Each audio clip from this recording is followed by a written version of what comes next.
Okay चलिए अब एक काम करते हैं। बिग मार्केट वॉइसेस में हमारे साथ मैक्स लाइफ इंश्योरेंस के डायरेक्टर और सीईओ मिहिर वोरा जुड़ गए हैं अब हमारे साथ। मिहिर जी गुड मॉर्निंग। सबसे पहले तो फेस्टिवल्स की शुभकामनाएं आपको। किस तरीके से अप्रोच कर रहे हैं आप मार्केट को? काफ़ी सेलिंग प्रेशर रहा है और मोर देन सेलिंग प्रेशर काफ़ी टाइम करेक्शन रहा है इस मार्केट में। बिल्कुल, और काफी सारे ग्लोबल फैक्टर्स जैसे हम डिस्कस कर रहे हैं काफी दिनों से। बैंकिंग सिस्टम यूरोप में, बैंकिंग सिस्टम यूएस में वो ज्यादा मायने रख रही है शॉर्ट टर्म में। और जिस तरह से वहां की वॉलेटिलिटी है उसके कंपैरिजन उसके कंपैरिजन में तो खैर इंडिया काफी लेस वॉलेटाइल है। लेकिन उसकी जो डे टू डे इम्पैक्ट है वो तो आती है। लॉन्ग टर्म में of course I think India will do much better, but ये शॉर्ट टर्म में ग्लोबल फैक्टर्स ज्यादा मायने रखते हैं। नहीं तो फिर किस तरीके से अप्रोच किया जाए मिहिर जी, क्योंकि इस मार्केट को पूरा ड्राइव किया है रिटेल और एचएनआई ने। एफआईएस तो लगातार बेच ही रहे हैं और अब उनको लग रहा है रिटेल और एचएनआई को कि एक तरफ सोना आपको एक अच्छा रिटर्न दे रहा है, एक तरफ आपको फिक्स इनकम में आपको 8 से 9% मिल रहा है रिस्क फ्री, और एक्विटीज में रिस्क लेने के बावजूद एक्चुअली पैसा बनने के बजाय टूट रहा है।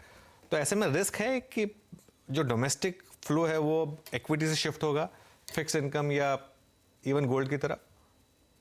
अ, देखिए, डोमेस्टिक फ्लो का एक बहुत अच्छा पॉजिटिव डेवलपमेंट लास्ट 3-4 साल में ये हुआ है कि जो रेगुलर फ्लोज हैं, जो प्री डिटरमिन्ड और प्री कमिटेड फ्लोज हैं, वो काफी स्टेबल है। चाहे हम म्यूचुअल फंड की एसआईपी देखें, इंश्योरेंस के प्रीमियम्स देखें, और अब जो हम नोटिस नहीं कर रहे हैं लेकिन एक बड़ा सेगमेंट हो गया है ईपीएफ और एनपीएस का। तो ईपीएफ एनपीएस फ्लोज भी almost 5 to 8 thousand crore per month आ रहे हैं। एसआईपी फ्लोज 13 से 14 हजार करोड़ आ रहे हैं, और ऑफ कोर्स इंश्योरेंस के भी फ्लोज आ रहे हैं। तो ये एक बहुत अच्छा बेस बन गया है एक रेगुलर कमिटेड फ्लोज का। और एफआईआईज के फ्लोज के कंपैरिजन में वो अभी काफी सिग्निफिकेंट हो गया है। तो एक जो ये 3-4 साल में सेविंग्स कल्चर बोलो या इक्विटी कल्ट बोलो, वो मेरे ख्याल से काफी अच्छी तरह से इनग्रेन्ड हो गया है, और ये डेवलपमेंट हमने अदर कंट्रीज में भी देखा हुआ है। तो एफआईएस का जो डर था वो पहले जितना नहीं रहा। ऑफ कोर्स जब कोई एसेट क्लास 1 साल या 2 साल अंडर परफॉर्म करता है तो उसमें थोड़ी दिलचस्पी कम हो जाती है, लेकिन ये जो प्री कमिटेड फ्लोज है उससे मुझे काफी कंफर्ट है।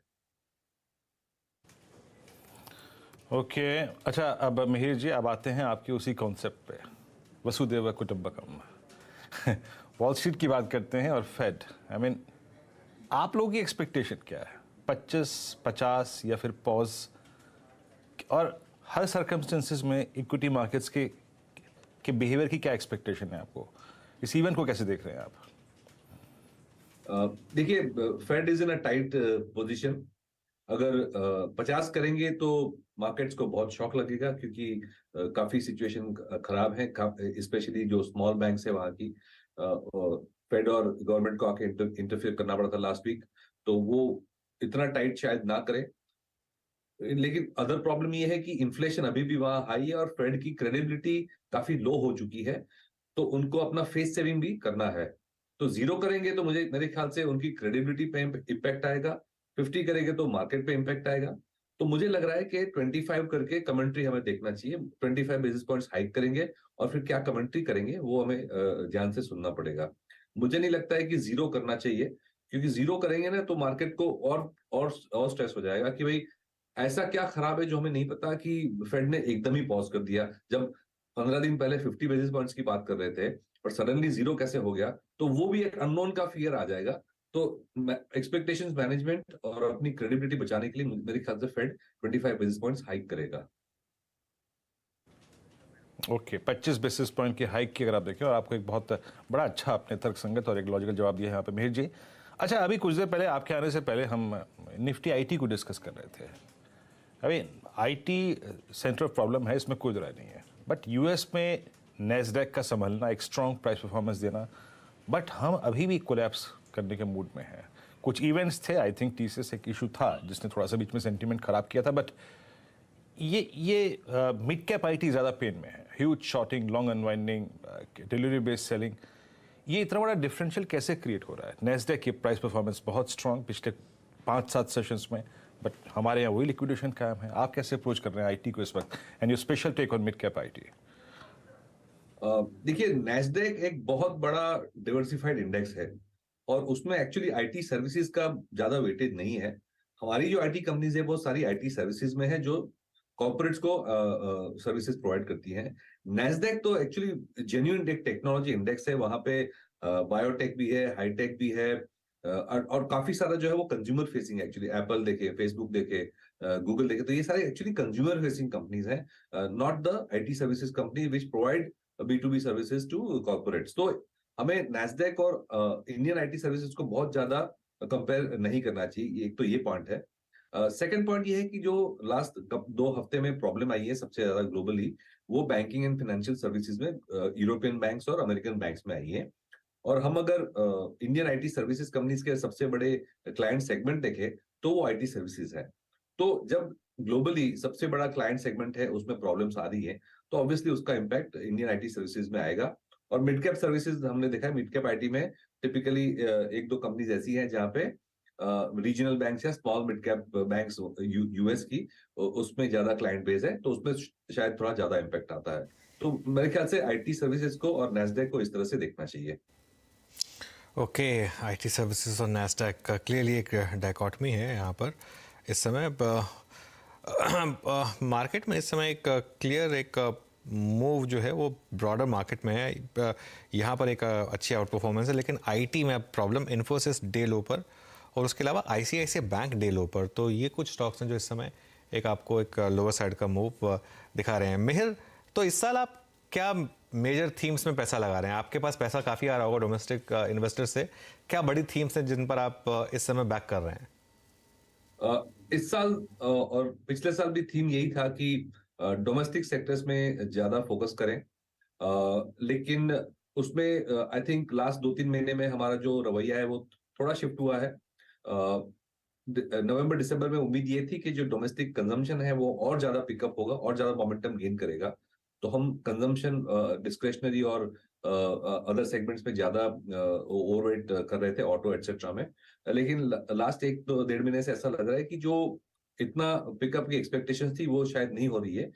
तो now we are focusing more on the other domestic themes like infrastructure, manufacturing, capital expenditure and of course finance तो है ही हमारा बुलिशनेस, बिकॉज ओवरऑल ग्रोथ होता है तो फाइनेंस में भी ग्रोथ होता है। तो डोमेस्टिक थीम में थोड़ा सा हमने रिशफल किया है लास्ट 1-2 महीने में।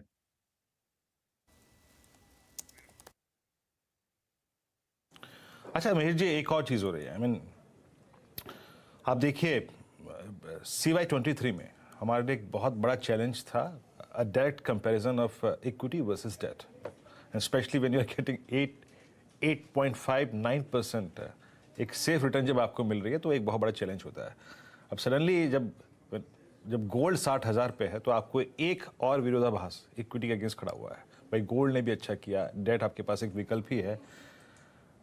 ये कितना बड़ा चैलेंज रहेगा, कितना पैसा उस तरफ जा सकता है? दूसरी चीज़ ये है कि हमारे पास एक खेमा है खेलने के लिए इस आई थिंक गोल्ड की स्ट्रेंथ को, दैट्स वो कमर्शियल बैंक या फिर वो बैंक जो कि गोल्ड फाइनेंसिंग में एक सब्सटेंशियल पार्ट करते हैं। Just put instance of federal bank which approximately 30% revenue उनका गोल्ड फाइनेंस से आता है, मुथूट फाइनेंस, मन्नापुरम। क्या इस थीम को प्ले करना चाहिए इस वक्त? डेफिनेटली ये जो स्पेशलाइज्ड लेंडर्स हैं वो हमने देखा है कि गोल्ड प्राइसेस को लिंक्ड होते हैं, लेकिन अगर वो उस तरह से देखें तो एक टैक्टिकल प्ले है कि भाई गोल्ड प्राइसेस बढ़ रहे हैं तो गोल्ड के साथ ये सेगमेंट भी बढ़ सकता है। लेकिन स्ट्रक्चरली जो है हम डिवर्सिफाइड फाइनेंशियल्स को ज्यादा प्रेफर करते हैं। टैक्टिकली हमने प्ले कर लिया वो अलग बात है, लेकिन डिवर्सिफाइड फाइनेंशियल्स में एक सेफ्टी रहती है और larger segments of retail credit में जहां एक्सपोजर है वहां हम ज्यादा प्रेफर करते हैं। बट टैक्टिकली डेफिनेटली ये सब सेगमेंट्स खेल सकते हैं। तो ये एक फॉर द टाइमिंग अगर आप देखें प्ले करने के लिए एक अच्छा जरिया है और आई थिंक विकल्प है फॉर द टाइमिंग इस मोमेंटम को प्ले करने के लिए। अच्छा, रेस्ट NBFCs पे आपका टेक क्या है इस वक्त मिहिर जी? हमने मैं नहीं एक्सपेक्ट कर रहा कि आप कोई स्टॉक स्पेसिफिक जवाब देंगे, बट मैं इंस्टेंस आपको दे रहा था। सिर्फ एक HDFC को अगर छोड़ दूँ तो ज़्यादातर हाउसिंग फाइनेंस कंपनियां तंग रही इस दौर में, B2 काफ़ी तंग रहे, HFCs तंग रही। क्या ये वक्त है क्या वाकई इनके बारे में सोचने का या फिर लॉन्ग के बारे में सोचने का, इन लेवल्स पे इन स्टॉक्स के बारे में? देखिए वैल्यूएशंस अलग से हम बात कर सकते हैं, लेकिन अगर इन एज अ कॉन्सेप्ट अगर देखें तो ओवरऑल ग्लोबल फाइनेंशियल कंडीशंस और इंडियन फाइनेंशियल कंडीशंस टाइटन हो रही हैं, विच मींस लिक्विडिटी कम हो रही है क्योंकि इन्फ्लेशन को फाइट करना है, और इन्फ्लेशन को फाइट करने के लिए इंटरेस्ट रेट्स भी बढ़ाए जा रहे हैं। पेस शायद पहले से कम होगी, पेस ऑफ रेट हाइक्स, लेकिन एक डायरेक्शन यही है कि थोड़ा टाइट रखेंगे सिचुएशन को ताकि इन्फ्लेशन कंट्रोल में आए इंडिया में और ग्लोबली भी। ऐसे माहौल में जो लायबिलिटी फ्रेंचाइज जिसका स्ट्रांग होता है, मींस आपके पास डिपॉजिट गैदर करने की, करंट अकाउंट या सेविंग्स अकाउंट गैदर करने की जो क्षमता है, वो अगर है तो उसमें ऐसे माहौल में उसको बड़ा फायदा होता है, क्योंकि यहाँ पे फंड क्रंच होता है तो जिसके पास फंड है वो राजा है। तो ये सिचुएशन में बैंक्स जिसके पास इतनी सारी ब्रांचेस होती हैं, करंट अकाउंट सेविंग अकाउंट का फ्लोट होता है, उनको ज्यादा फायदा रहता है कंपेयर टू एनबीएफसीज, क्योंकि एनबीएफसीज मार्केट बोरोइंग्स पे डिपेंड करती हैं, फिक्स डिपॉजिट पे बोरोइंग डिपेंड करती है, जहां पे कॉस्ट ऑफ फंड्स ज्यादा रहती है। तो आई थिंक फॉर 2023 जहां पे सिचुएशन टाइट रहने की उम्मीद है, बैंक्स को ज्यादा फायदा होगा कंपेयर टू एनबीएफसीज।